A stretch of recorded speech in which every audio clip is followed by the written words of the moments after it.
Welcome to the Referrals Podcast, the show designed to help everyone from the solopreneur to the Fortune 500 company win the referral game. If you want to build a company with an army of ambassadors and raving fans who speak highly of you and refer you willingly, you are in the right place. Let's meet your hosts, Chris Angel and Michael Maher.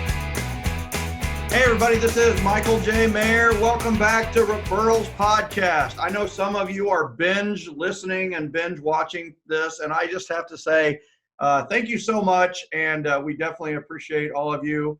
A very, very special episode today, and I know I always say that, but I really believe every episode is like that episode that's going to change your life. It's truly going to just like, it'll plant that seed that grows into this beautiful tree of love, generosity, and appreciation, and you live your life differently from now on, and you truly have that opportunity today. We have to welcome, and here's the thing, it's like some of you are like, oh my gosh, that's Tara Carter, she's on the show. And it's like, yeah, she's been a guest before with other guests. She has been on Power Notes, she's been on as a guest on Housewarming Parties, and she has embraced the 7L system in a big way and has amazing growth with everything that she's been done and doing. Welcome to the show again, Tara Carter. Thanks so much for having me. I'm super excited to be back again because I love you and I love 7 Levels and I live and breathe it. So awesome. I feel awesome. I feel like I need to say like, let's flamingo, you know? Yeah. So I'm excited to flamingo with you. And so, first of all, tell us where you're from, Tara, and kind of how you got started in real estate in that industry itself. So I'm in the South Florida area, so Fort Lauderdale and Parkland, Florida, and I'm a 3rd-generation realtor. So my family's been in the business and are currently still in the business, and I am with them. And their business is about 100% referrals. Yeah. And I am still not quite there yet. They have 30 extra years ahead of me. I'm 4 years into the business, and my background is I was a preschool teacher. My degree is in early childhood, and then I managed high-end nightclubs and restaurants for about 10 years until somebody asked me, why aren't you in real estate? And the rest is history. So you got your license 4 years ago or 5 years ago? 4 years. 4 years ago. Wow. I did not know that it had only been 4 years. What a 4 years. Wow. So when you first got into the business, you actually became a business, you became an entrepreneur, you became a real estate agent. What did you see as the challenges of starting? It was communicating with my database and letting everybody know that I was a realtor. Because in South Florida, you can ask people, where's their driver's license? You're probably going to get more like, where's your real estate license? Like everybody down here has their real estate license. So I was actually kind of embarrassed, to be honest. I was a little embarrassed to tell people, well, I'm just another realtor that's in the area. And that cost me a lot of money. So much so that the first time that I had the guts to call my sphere and just suck it up and call and say, listen, I am in real estate. How are you? I can say that within the first 3 calls, the one person is one of my biggest clients. I figured if I could call anybody, let's start at the top. Called the top client and he said, oh, I just listed my house for sale for $3.5 million down the street. I was like, oh, really? I was like, why did you call me? He's like, well, I didn't know you were in real estate. I was like, And then he managed to tell me that his business partner, just put an offer on a penthouse at a new construction unit down the street. And that you don't even need a realtor for. I mean, it would be great if I represented him. Instead, he walked in on his own because he didn't have a realtor he trusted. And he bought the $9.2 million penthouse that weekend. And $13 million in business on your first call. First call. I'll be honest. I threw up. Yeah, I would have thrown up as well. So right there, like lesson number 1 already. We're giving lessons, 2 minutes into this thing. Where what's worse pain? The pain of picking up the phone, or the pain of losing out on $13 million in business. So it's like pick up the phone, and you're just calling to say hello. You're just calling to let them know I will tell you that secret agents don't make a lot of money in real estate. But I have to tell you, I mean, what made you feel, you almost felt like you were taking a step back or a step down getting into real estate. That's what it sounds like to me. Is that how you felt? Yeah, I just felt like another ticket number in the area. And, who's going to trust me with their largest investment in life? However, in the previous business, I had a lot of people, and especially I was the VIP director. So I had a lot of clients that did trust me with everything else. They would trust me with their money and their cars and to cater to anything they needed. So why couldn't I just add houses to the mix, really? And I was just a little too nervous or scared from it to do it. Yeah. And a lot of people do get into business. Two things that kind of come up there is, one, they get into the business by default rather than by design.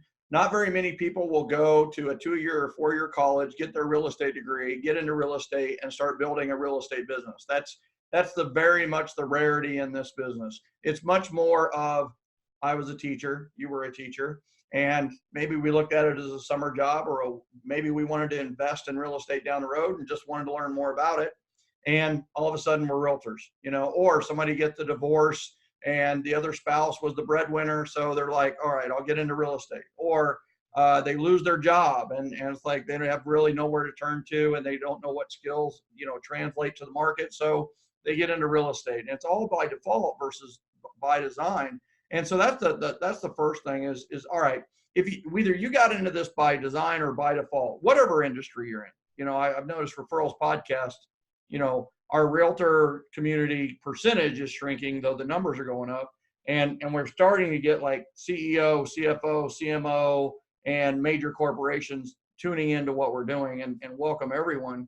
But own it, right? Own whatever that thing you are doing. If you're going to be a real estate agent, just and don't ever use the word new, right? The word new implies an excuse, or like it's an excuse for not doing very much business. You're like, well, I'm an agent, but I'm new. And the but I'm new is really like, well, but I'm really not doing any business, or whatever it may be. Listen, day one, you're a professional realtor. You're a professional real estate agent. Just introduce yourself as a real estate professional and move forward.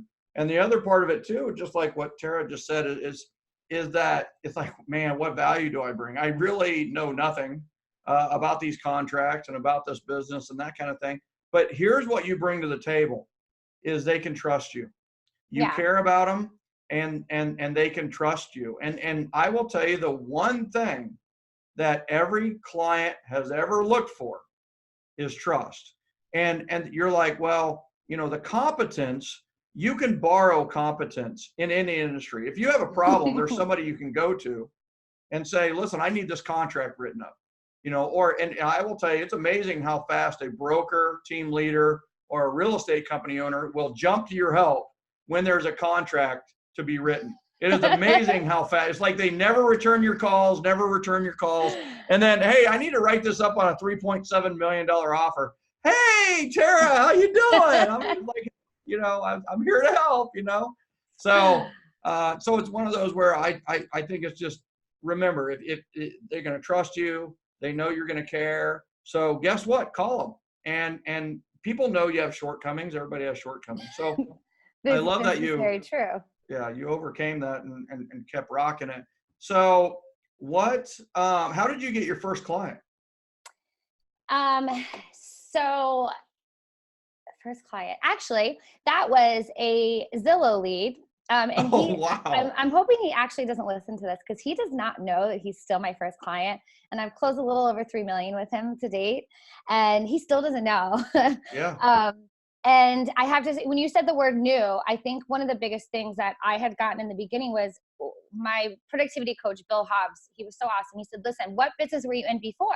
And I said, teacher and hospitality. He's like, so would you say that you've been in the business of helping people? And I'm like, yeah. He's like, so when people ask, what do you do? Or how long have you been in the business? Your answer isn't, okay, well, I'm new. It's, well, I've been in the business of helping people for X amount of years. And I've added real estate to, my list of being able to help even more people, or to my treasure box, or whatever it is. And that script helped me a whole lot to get over that fear of, well, I haven't sold anything and I'm brand new. Yeah. So the word new, now whenever I hear new agents, or whatever business that they're in, don't use the word new, because there's something that you did in your past career that got you to where you're at. That's right. So the Zillow lead, he was $1 million buyer. I was on another team, and they gave me some of the higher end ones, and he was pre-approved. We had an ISA at that time, and I didn't really get to talk with him. I didn't even know what to say during a pre-qual anyway, so it's probably good I didn't talk to him. And then when we picked him up, I had my ISA come with us too, because he was brand new, so we were figuring it out together. And I did something my mom did that I remember being a young girl, and instead of going home right away, she would say, well, we have to go make this run. And I'm like, okay. And she would do dry runs. So still to this day, I still do this for higher end clients. And I did this for this buyer. Thank goodness I did, because what happened was we picked him up, and I drove to every house that we were showing that day. And I drove to the driveways using my GPS. Yes. And then and then I saw where to park and where the lockbox was and which lockbox it was, to make sure I actually knew what I was doing to open it, but I didn't open up any of them. So then we picked him up, and I drove to each of those houses with no GPS and looked like a boss that has been there 100 times and has done this a million times. And he just thought I've been doing this forever. Oh my God. I love the dry run. It's even faster than previewing the homes. And people are like, wow, I'm not sure if I have time to preview. Don't preview, do the dry run. And then there's the whole thing where, they're like, well, I know the area. Yeah. But do you know the new construction? And I mean, like construction on the highways and the roads. And do you know, maybe the most direct way to get there? And the other thing that's weird is going house to house is not like going from your house to the mall or your house to somebody else's house.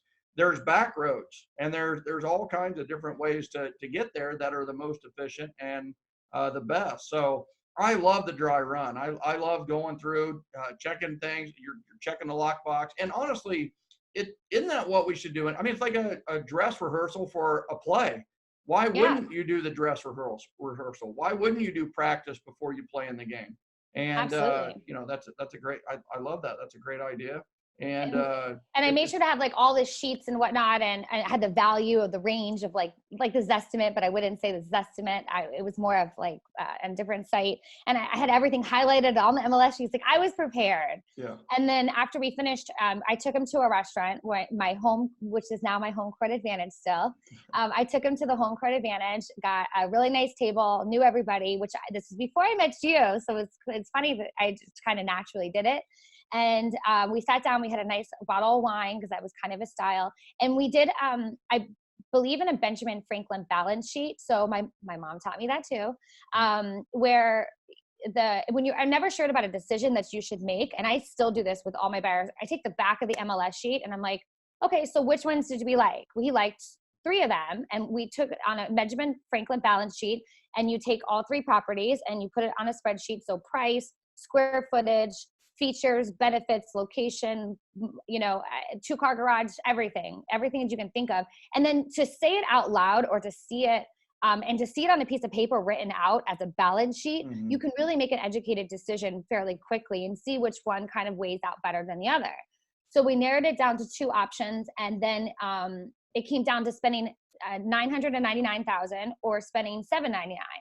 And of course, in my head, I'm like, oh my God, I haven't got a paycheck. I would love to make $1 million property as my first sale. And I had to be the same person that I am today, just very real and honest. And I said, honestly, what's the difference between the 2? And he said, well, that one has an 80-foot dock and this one has a 40-foot dock, exact same places. And I said, well, are you going to get a boat or a yacht? And he said, no, I might get a jet ski. I said, are you going to get 10 of them? And he's like, no. I said, okay, well then why don't we get the smaller one, save some of that money, and then eventually when we're ready, let's rent it out and build your wealth and get you another property. He was like, wow, that is genius. Because of that, I can't even tell you how many referrals I have gotten as the honest realtor. Yeah, you use your expertise and ask great questions. Instead of getting wrapped up in the money and all that, you just ask, what does the client really need and really want? And let's get them that, even if it's a lesser valued property, and you had a solution for it. You can rent it later or whatever it may be. And you asked a great question about the thing, about it's like somebody's comparing a 2-car garage versus a 3-car garage. And it's like, well, are you going to have 3 cars? No, we're going to have 2 cars. Well, what would you use the 3rd car for? I don't know, and it's like, hey, listen, maybe you do the 2-car for 50,000 less and, figure out another solution for the 3rd car. This one has a little bit bigger basement. Maybe you can do the things you were going to do in the 3rd car in the basement. So, I love that, and asking great questions, answering. So, love the Benjamin Franklin comparison. Do that for a lot of decisions, and maybe even you can add it like a weighted thing to that as well, like, which are the most important things. But I love you just have house number 1, house number 2, house number 3. You've got the features and benefits on the left. You do a check mark. All of a sudden, one house has 7, one house has 8, and the other one has 15 checked off. It becomes pretty dang obvious pretty quickly, maybe which one is the best one for them. Absolutely. And I think that comes across not even just for houses, for any decision. I do it in my personal decisions. I've even done it if I was going to break up with a boyfriend or not. Man number 1, man number 2, man number 3. I like it. Yeah. So I think the big thing here is all right. So explain the home court advantage a little bit too, from 7L for those that maybe aren't as familiar with it. That is gold. I didn't even know I was doing it before I knew there was even a system to it. So the home court advantage is the place where you have recognition in regards to you've established relationships with others that work there. And therefore, when you go there repeatedly, it solidifies your credibility. That's right. It solidifies that you one, know people, you're connected, and then 2, that you have a reputation that should be a good one, or you shouldn't be going to that venue. And I obviously chose the place where I used to manage, and so I knew everybody. I mean, I could walk in the kitchen if I wanted to. Wow. I still probably could. And when most people say that they don't have a home court advantage, now I have 3 home court advantages in 3 different areas, because those are the 3 places where I like to attract those type of people. So my home court advantages are typically 2 of them are in 30 minutes apart from each other. And they're about the same clientele, a little bit higher end. I'm usually, at one of them, I'm the youngest person every time I go there. Mm-hmm. It's a bunch of Italians from New York usually. And they play Frank Sinatra all night. But it's a family environment. And then the one I have on the beach is more laid back, but it's still kind of upscale. If somebody is looking to attract more of, sports fans and stay under a certain price range, then go to your local wings place or your sports bar. I mean, but you have to be mindful, I guess. Have you been watching me? I'm just wondering if you use the wings example, because no, Buffalo Wild Wings is one of my home court advantages, believe it or not. Is it? Yeah. I mean, I would prefer Buffalo Wild Wings over our Brews Room, but our sports bars around here can get a little rowdy. Which I'm a dive bar kind of girl. I would rather not be at these high-end places. I'd rather be at the dive bar. But then I feel like I get a little bit more business from the other. It's about the other person, right? Where they're going to feel comfortable and that kind of thing. We're comfortable anywhere. We can be comfortable anywhere. Yeah. So chameleons. So what? So 3 home court advantages. You're a regular there, and you're taking somebody who doesn't know you, is starting to like you, and you're introducing them in an environment where a lot of other people like you. So they instantly like you because all these other people like you. It's like, well, okay, they like her, so I'm going to like her too. I already started to like her. Now I really like her. So it's all good there. And which is the reason, like even in the dating world, right? They usually do a group date first, right? So they'll do a group date with a bunch of friends, and it's like, all right, what do you think of her, right? Or what do you think of her? And why is it? It's like a safety net. That's the same thing with the home court advantage, is you've got this safety net where people find out the real you, right? They find that you're likable. And I love that you have 3 of them for kind of 3 different types of auras, 3 different types of atmospheres, and probably 3 different times of the day, which is fantastic. So, and I just would like to preface that if anybody's thinking about, they're like, well, I wasn't managing in a restaurant before, or I don't have a place where people know me. Well, you can find that place. One, pick the place where you want to attract those type of people. And then the next thing would be to go to that same place. Like if you're going to pick a place right now, go there for 3 days a week for the next 6 weeks, or at least a month. And I usually have a system where I'll eat a big lunch And then I'll just order like an appetizer and a drink. And I'm a huge tipper. You got to be a big tipper. They're not going to be happy that you're sitting there and working or having meetings. If I didn't have lunch meetings, and make sure that you go to the same place, because typically between 2 and 4 is when the staff for any restaurant transfers from lunch to dinner. So if you stick at the same time frames that you're going, it's usually the same people that are working. And if you stay through the transition as well, you're going to meet the new people that start the evening shift. And it's just repeatedly going. It's like going to the same coffee shop. And then when you walk in, eventually they're like, oh, they want your regular? It just happens by just going all the time. That's right. And introducing yourself to them, you know, and getting to know their name and getting to know their family. You can't do that 11 to 1, but from 1 to 4, it's amazing the relationships you'll build. And in some cases, I've been in restaurants completely alone at 2:30 in the afternoon.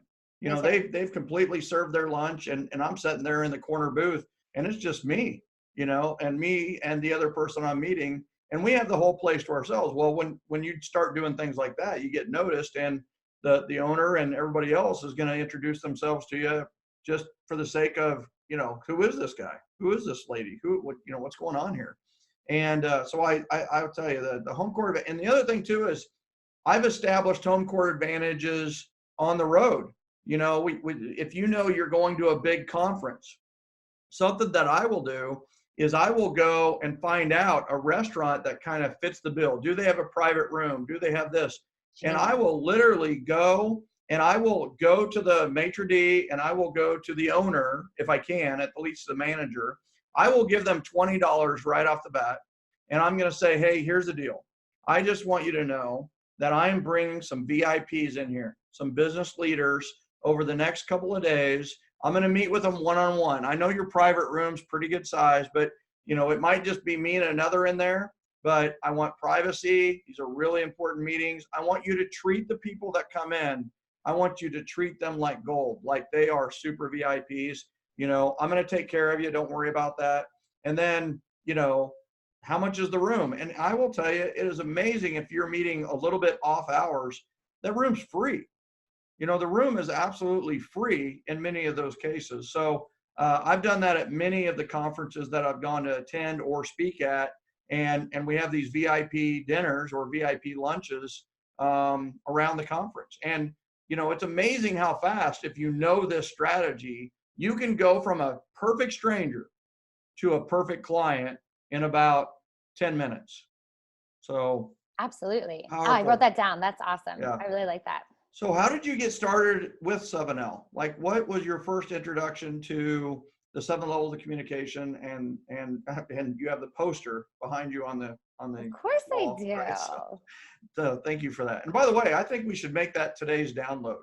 If you want, there's an 8.5 by 11. It looks just like that. It has a lot of the strategies from 7L, and would love to have that be part of the download today. So. And I have to say that the last 7 levels book club that I taught, one of the people in the class actually made that for me to put in my office. Awesome. And I was like, thanks.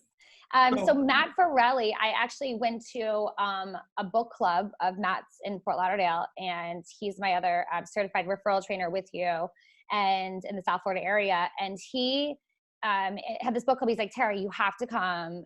This book is totally up your alley. And I'm like, like a book club. And that was over 3 years ago. So almost 4. It was still the first 6 months I was in the business. And so I went, and I was like, wow, this isn't like a normal book. Like, one, this is super easy to read. And then I loved it. And then you came into town for the Gen event. And I signed up right away. I didn't even hesitate. You blew my mind. So I mean, I have to tell you, and I have a big thank you to Matt Farrelly, and I can't wait to get him on Referrals Podcast. And it's one of those where I have him to thank for a lot of people who have come into this as he has influenced. I mean, it's so much better to not just read the book. It's so much better to go through a book club, because the shared experience of that is greater than just you reading the book and experiencing it. And you had Matt there to ask questions or further the knowledge and that kind of thing. What was the attraction to what we were doing? Like, what was the thing that just made you like, I mean, because there's a lot of opportunities out there and you're a learner. So in the 6 to 12 months that you were you had already experienced a ton of different trainings. So what was it about this that was kind of the trigger for you, or what were you most attracted to?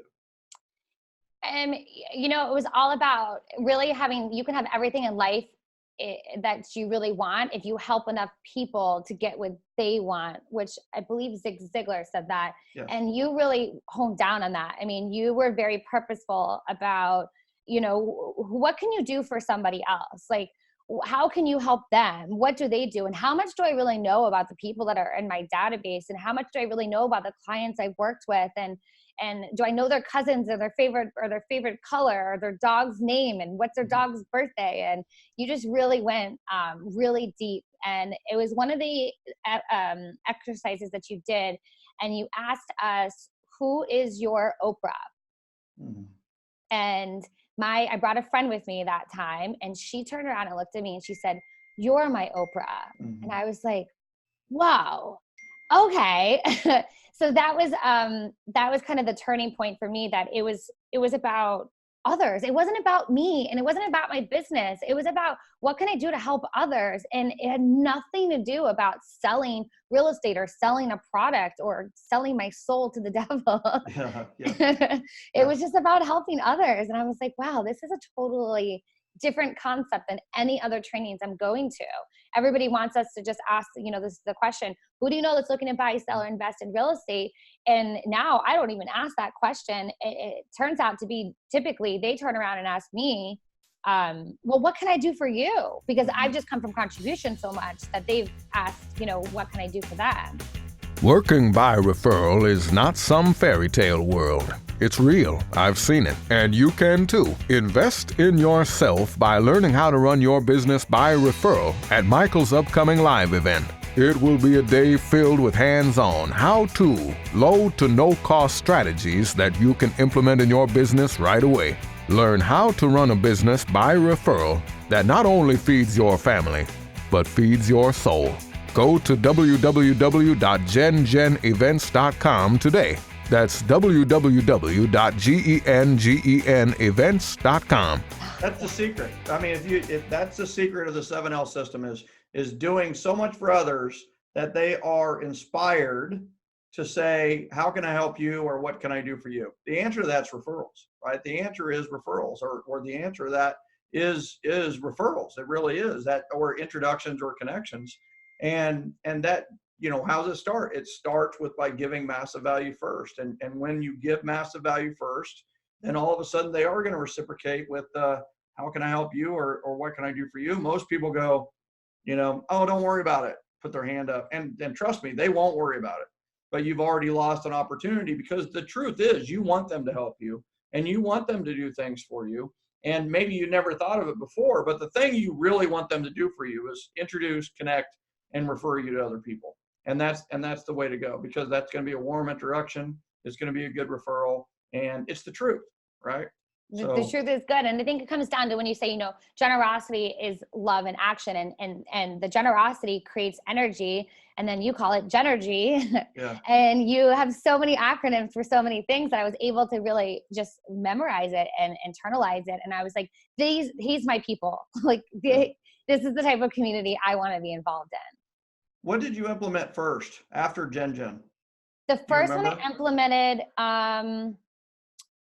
was the do it now. Yeah. And first thing I implemented was the do it now. I mean, I would write it down and say it in my car, and like literally count my fingers of how many times I would say it until finally it was like I would get like a text or an email or a task or an item, and I would be like my brain would just go, do it now. Yeah. Okay. So that was probably the first. That was like baby steps. All right. Hold a second before I have to tell you that was a game changer for me too. Same concept, but it's okay. So what did do it now do for you? Like the repeated, I mean, 3 words, a 3-word affirmation. Crazy. I'm so blurry right now. Look at that. It's like a 3-word affirmation, and focus. Okay. So 3-word affirmation can change your life. Do it now. You say it to yourself enough, you'll eventually say it to yourself without saying it to yourself. You know, what did that do for you? It got me moving. Yeah. It helps with the procrastination. It helps with my to-do list getting so big that I would just be so fascinated, because I don't like the word overwhelmed. I would just be really fascinated with how many things I needed to do. And then, you know, the squirrels get really big where you're like, oh, I got this over here. And then my list just would never stop. And then I ended up losing business. And because I wasn't staying on top of my game, because I wasn't doing it now. That's so powerful. So And that I really have to helped. tell you, you've inspired me. I have a Gen in 2 days. And in working in the agenda, you know, you only have so much to cover in a day. So I kind of was debating, do I cover, you know, do I give them all the Do It Now band, and do we cover Do It Now or not? And I'm going to do it because of you. I'm going to do that right at the beginning. And it's so simple. It's almost silly how simple it is. It is. Well, and that's the thing that, I mean, I truly believe that any problem you have in life can be conquered with the right affirmation. You repeat it often enough, it will conquer whatever you have. I truly believe conquering smoking, conquering drinking. I truly believe that with the right affirmation, that is the first step to conquering whatever that may be. I truly believe it. Now, there's also the law of association, right? Associate with non-smokers if you want to be a non-smoker, associate with non-drinkers if you want to be a non-drinker. You know, and there's, you know, these other things is the law of act as if, right? Which is act as if the problem's already solved, right? It's like, I'm going to act like a non-smoker, right? What's a non-smoker do? They take less smoke breaks, right? They don't have cigarettes in their car. They don't, you know, so it's like this act as if, but I truly believe it starts with the right affirmation, and Do It Now is one of those. So that's amazing that you started with Do It Now, and maybe that's a seed to a trigger to bigger things. What did you do after that? The DISC profile for the magic question. I didn't realize that, you know, I always tell people my strongest attribute, or when you go to interview and they say, what's your best characteristic? Mine's being a chameleon, to be able to literally transform to whatever type of personality the other person is. And I didn't even realize what the DISC profile was, or that there was a whole theory behind it. So being able to ask and internalize the magic question was a big game changer, because it went into my buyer consultations. It went into the listing presentation, but more for the pre-qualification to say, hey, can you please describe your home for me? And then based on that, it told me which one they were in the DISC profile. So that was probably the second one. So out of the following 4 options, how would your best friend or spouse best describe you? Right? You can only pick one. Are you one? Straight to the point. Are you 2, social and outgoing? Yeah. Are you 3, steady and dependable? Or are you 4, cautious and perfectly accurate? So for them, which would you say you are? For the people listening, how would you describe yourself? Oh, I'm social and outgoing. Yeah. So 2. And so what would be your second moon? What would be your second choice out of straight to the point, steady and dependable, or cautious and perfectly accurate? Direct and straight to the point. Yeah. So, right. So on the DISC profile, we know that she is an ID, and we're going to make sure that we do things quickly. We're going to even maybe pick up the pace of our language. We're going to have fun. We're never going to waste our time. We're going to do these things that are fast paced and somewhat people oriented. And we're also going to side that with, you know, some type of thing that's going to save her money or time. And every time we save her money and time, we're going to bring it up. Right? And then you're going to write an email to me differently. And then you're also going to leave different kind of voicemails for me than you would for somebody else. Like those little things were just great. Yeah. And so far you've spent $0. Zero. Right. $0. I mean, Do It Now, and then asking the right questions. You know, these are things that you can literally implement that could earn you millions, and yet there's no dollars invested in it. And, you know, I think that's a big power of that. So, all right, then where'd you go from there? The 4 rituals. Yeah, 4 Enriching Rituals. You're like going through the book. You know that? I mean, it's like, I live and breathe like it. the Tara Carter story. This you know, is it's like 80% Rick Masters, of my business. move over, baby. We got Tara in the house. So I mean, I tell people all the time, 7 levels is 80% of my business.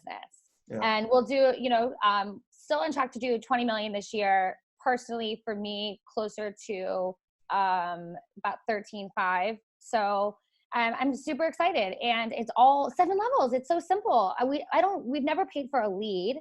I don't pay any money on lead gen sites. I don't pay for any ads. I just started like Facebook with like $5 to promote my open house or something. Yeah. The 4 rituals, the morning one was not one of mine. And if those are following me, I'm on the miracle morning journey, and you introduced me that originally. Yeah. And I am doing it again for real this time because I have a lot of accountability behind it. Mm-hmm. And I'm on day 57 of 66 at waking up at 5 a.m. and it has changed my life. So talk about that, right? So talk about that. So the 4 enriching rituals quickly are just the morning ritual. The pre-leave ritual, the Sunday night ritual, and the nightly routine. That's right. And we've done podcasts on those before. I encourage you to go back and check those out. But let's focus on that morning ritual. And, the Miracle Morning for real estate agents, Hal and I wrote that for real estate agents, but it really applies to anyone. And so you have implemented, you're on day 57. What time were you getting up before you started getting up? You can say noon. I don't think anybody would not love you. But so 5 a.m., what were you getting up at before? I'm like a 9 to 10 a.m.er. Yeah, all good. And so you went from 9 a.m. to 5 a.m. and you're going to do this for 66 days in a row, right? Yeah. And you're on day 57. How many days have you missed in 57?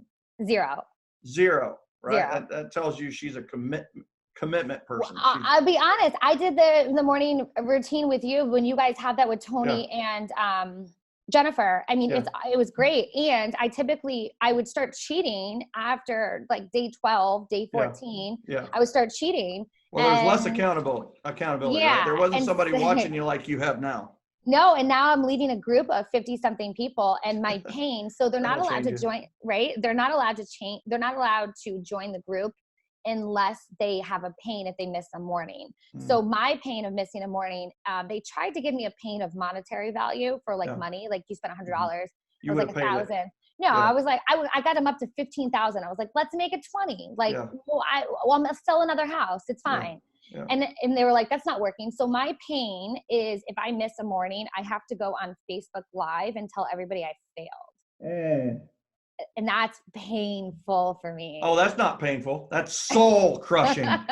That is soul crushing. I have failed. You will not fail, right? I know you enough that it's like, you will not fail. And then to like go and publicly, admit that you failed, that's not going to happen. No. So that was really helpful. And then I think the number one thing is to build a community around it to where it has, and now, honestly, could I go on Facebook Live and tell everybody I failed? I could. However, all these people that are following me on this miracle morning journey, I would be letting them down. That's right. So it's bigger than me. It's just bigger than that now. Yeah. And I can't tell you how much my life, like sticking to this. I want you to tell me. I want you to tell me what has changed. So coming from the nightlife business, like I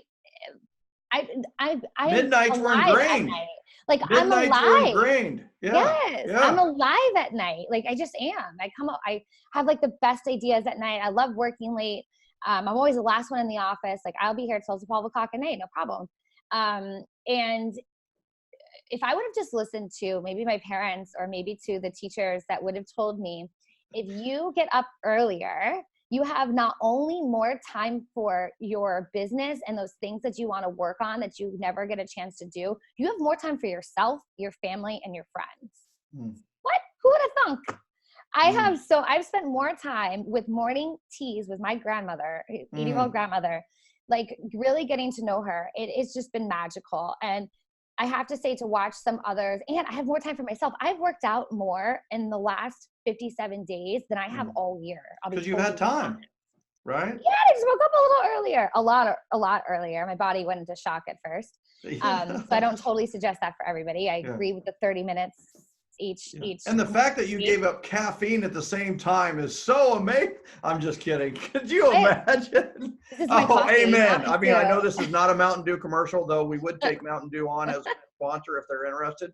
But I That's will like tell you, coffee. it's just like, yeah, you learn the value of caffeine when you're getting up early. That is for sure. But it's Absolutely. amazing what you get done before. I mean, if I gave, like, if I were coaching you at 9 a.m. and you were at 9 a.m., I would say, all right, if I gave you an hour start on yourself for the next year, who would win? The one without the head start or the one with the hour head start? Who would win? The one with our head start. 100%. So guess what? Why don't you give yourself an hour head start? You know, you're giving yourself an hour head start by just getting up a little earlier. I'm not sure if I would encourage anyone to go from 9 a.m. to 5 a.m., but I would encourage people to just try getting up 15 minutes earlier tomorrow, right? Just get up 15 minutes earlier tomorrow. And I have this big thing right now, and I've got, we've actually got some interest from some big Today Show and other places about this. I mean, it's so funny is tweaks, not overhauls, right? It's about tweaks, not overhauls. 1 degree. And yeah, 1 degree tweak, not a 180 degree turn, right? And so, but it's tweaks, not overhauls. It's like 15 minutes earlier tomorrow, and then get up 15 minutes earlier than that on Tuesday, get up 15 minutes earlier on Wednesday, get up 15, and on Friday, you're getting up an hour earlier. Just try that this week. See what happens. If you hate it, sleep in on Saturday. It's all good, right? But what we've discovered is when people will do something like that, tweaks, not overhauls, it's amazing. The first thing they do is they look around and they're like, I don't have anything to do. You know, these really busy people are like, I don't have anything to do. Well, you know, busy people, they'll fill it. So. Well, they look up savers and look into it. You can find things to do, and then also have a 60-minute morning routine. There's 6 things to do, and then do each one for 10 minutes. Make it a 60-minute morning routine, or even make it a 6-minute morning routine. That's right. That's right. And one big thing that I know that you did at a big level is the housewarming parties. And we have an episode that we did quite a while ago on housewarming parties with you and Darla, and you and Shannon Gilmore as well, I believe, are on another group talk that we did. So are you still doing those? I am. I graduated to a lot of those. I've added a lot more of your systems into play, and the housewarming parties and the events is probably my biggest successes. And now I'm even traveling across the country and teaching it, and it's just it's so awesome. And my housewarming parties have now turned into neighborhood block parties. That's right. Yep. And so that's really, really fun. And I found people that really want to be a part of this forever, to the point now my lenders, and we have a few that are coming up, and 2 of them that had to be put on hold. And my lenders are the ones stalking me down and the title saying, okay, so when's the party? Like, is the party coming up? We got to do this party because they really enjoy it. How cool is this? I mean, look at you. You're like glowing. I love housewarming parties. Are you, and just like in general, right? I mean, so 4 years, what's different with you? Probably my level of probably serving and my energy. I mean, I've always been a really positive person. I've always been really caring and generous, but now it's just 10x. Like, it's funny. I had a girlfriend of mine in the office. I've been mentoring her, and she takes me out to lunch the other week, and she said to me, you don't understand how many people come up to me all the time and say, is Tara always like that? Like, is she normally like that? Like, is that just her, or is it fake? And I was like, wow, people really think like maybe that I'm not always like this. And so open and honest and just me and nice, kind, and caring and generous, appreciative, grateful. And always grateful, always grateful, always looking for a positive in any situation. Yeah. And she was like, yeah. I was like, wow, that's really fascinating. And yes, this is me. I mean, do we have bad days? Yeah. I usually have bad days when I experience success suicide. Yeah. Or when, that was just basically a breakdown, and we know what's on the other side of a breakdown is a breakthrough. So just utilizing our people like you and others that are in our lives to just push through that next ceiling, because it's kind of a good thing when you experience a little bit of success suicide or breakdown, because you've hit a top and you need you're growing, right? Yeah, you're being stretched. If you're not getting success suicide, there's probably a problem, so just know it's coming. and just make sure you break through the breakdown, because that's where you break records, personal records. Yeah. And to be honest, I mean, to be complacent is really to die inwardly. So I don't want to just be complacent. I don't want to be just content with my scenario. I want to make sure that I'm living, I want a 10 plus life in every aspect of my life.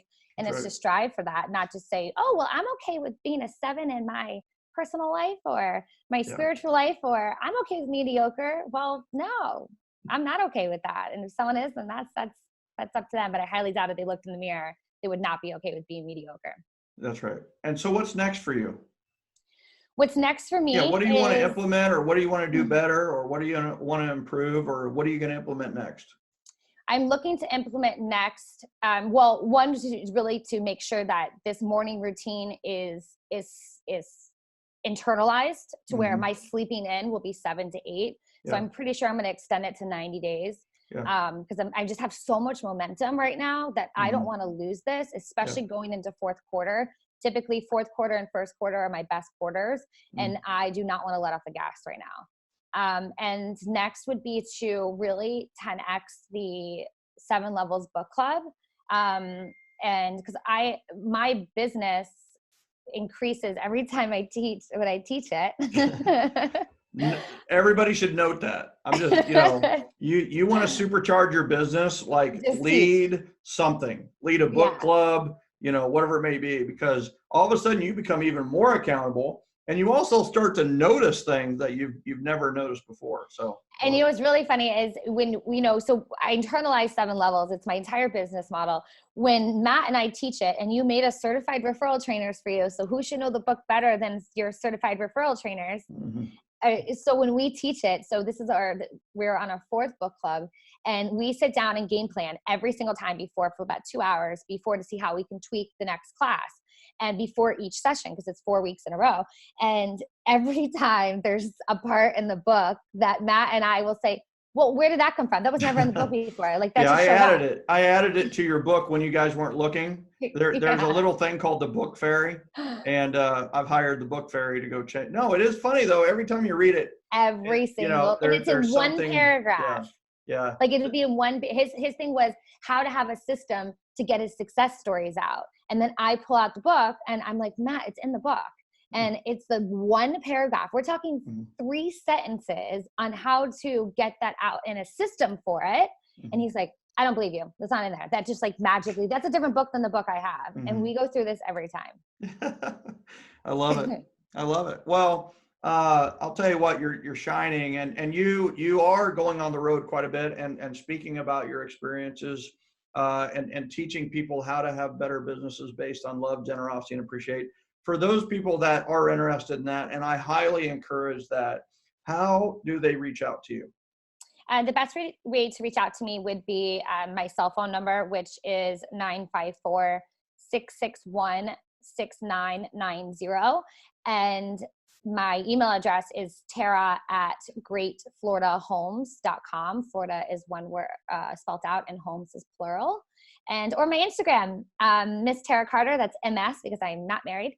And so Miss Tara Carter. And those ones are typically, or on Facebook, is the best way. And I'm always looking to go to new areas, meet new people, and just spread the generosity generation and give some love. I love it. I love it. Well, Tara, I definitely appreciate you coming on today, and so looking forward to your future successes, even in looking at the amazing growth that you've had in 3.5 years. And I just want to say thank you so much for being on today. And this is a podcast that I think people are going to listen to over and over again on their walks and on their jogs and on their bike rides. And I just appreciate you so much. Well, I appreciate you. I'm very grateful for you and you coming into my life and introducing Jen. I truly don't feel my business would be where it's at today if I was not introduced to that book club and didn't go to your Jen event. Wow. Thank you. So are you going to come on and guest co-host for us sometime? You ready to do that? I'm ready to flamingo with you anytime. Yay, let's do it. Well, thank you everybody for listening in and watching in. For those of you that watch the episodes on Referrals Podcast, check out referralspodcast.com for the most recent download. And also, I want everybody to know that you can check out more on her speaking dossier at certifiedreferraltrainers.com, certifiedreferraltrainers.com. And there's a lot of information on all of our speakers at referco.com, referco.com. And we will see you next time on the Referrals Podcast. Thanks, everybody. Bye.